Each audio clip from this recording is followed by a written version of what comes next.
The Prophet ﷺ, he says in the authentic hadith, never belittle any act of good. Don't belittle it. Don't let shaitan fool you and convince you that is that it. No, the sunnah of the Prophet ﷺ is never belittle any act of good. If there's any good that you can do, no matter what it is, do it. Allah Azza wa Jal, He says in the Quran, فَمَنْ يَعْمَلْ مِثْقَالَ ذَرَّةٍ خَيْرًا يَرَى. Imagine Allah Azza wa Jal says, anyone who does an atom's weight of good. What is an atom? How insignificant is an atom to any human being? Something you can't even see with your own eyes. But Allah Azza wa Jal says, anyone who does an atom's weight of good, he shall verily see it on the day of resurrection.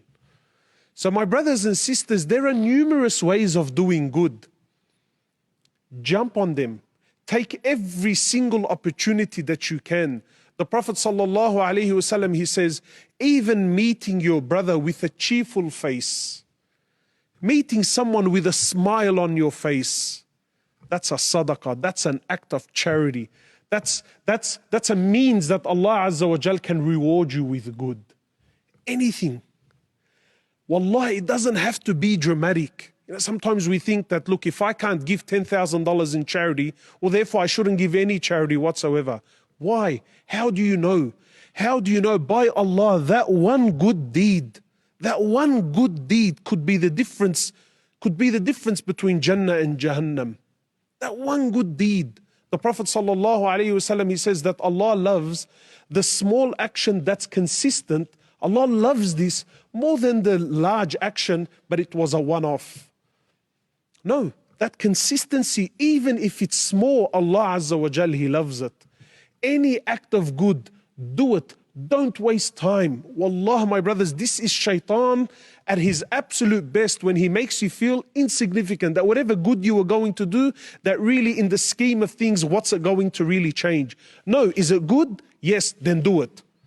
Do it. Don't worry about how and where and why and really is it going to change anything. That's Allah's job. Imagine the Prophet ﷺ in the authentic hadith, he says there was a man running in Jannah. A man was running and he was enjoying his paradise.